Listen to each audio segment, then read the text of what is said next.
it goes back in history actually. The Scouts have operated this scoreboard for well over 100 years. Not me personally, of course.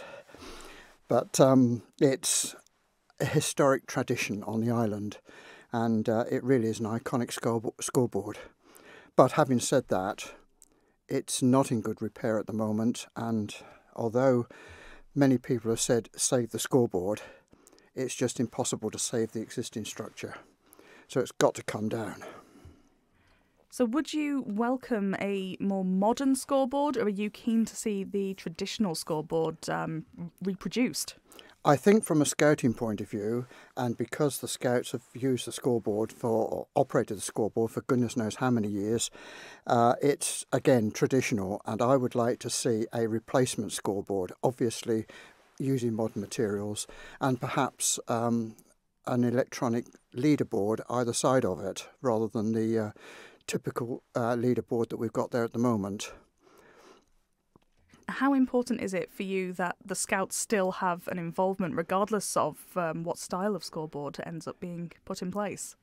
We always have a good number of Scouts wanting to do the scoreboard, and it takes up to 70 Scouts in fact to operate that board. It's not just the scoreboard we operate, we do the light box, the control tower, the flags, the podium, and all the other things that go with it.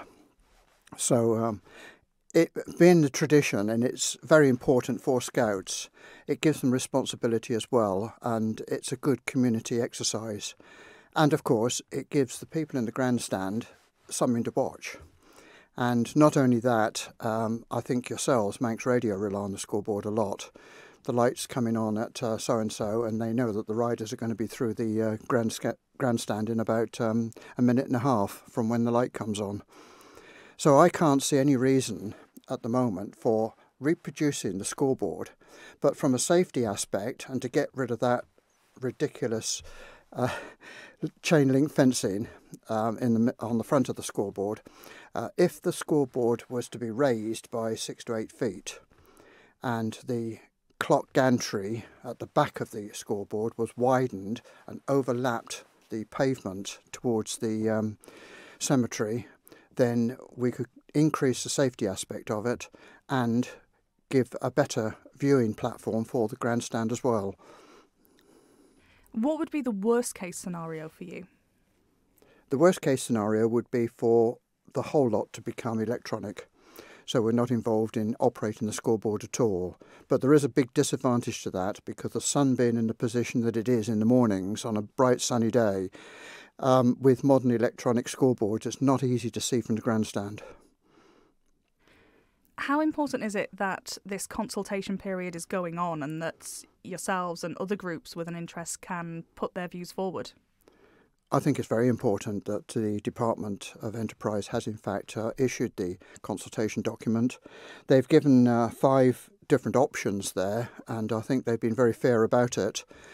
We will then put forward our own ideas and give them suggestions. We've already done sketches on how we think that the new scoreboard should look, and this has been ongoing for some years in fact, because the threat of the scoreboard coming down has been with us for probably 3 or 4 years now. I think it was just over a week ago that it was announced that this consultation was going to open. Have you had much feedback from the Scouts? It does tend to be the younger ones that are doing the scoreboard itself. Are they interested in this issue? We put an age limit on the Scouts of 10 years for the TT and 9 years for the Manx Grand Prix, or the Festival of Motorcycling as it now is. And we have those from that age right up to 18.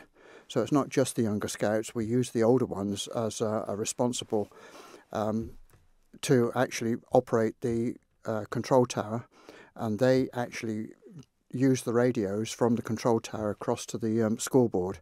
We have about 6 different radio frequencies there for the different functions of the Scouts on the scoreboard. And so have you had much feedback from them over the last week? We haven't had a full meeting with the Scouts at the moment, but obviously we're in consultation. The people that, the older Scouts and the leaders who operate the various sections of the scoreboard have been in consultation with us, and we have quite a number of consultations on which way we should actually go on it. But of course, the ultimate decision is with the department, of course, and after the consultation, what the general public think.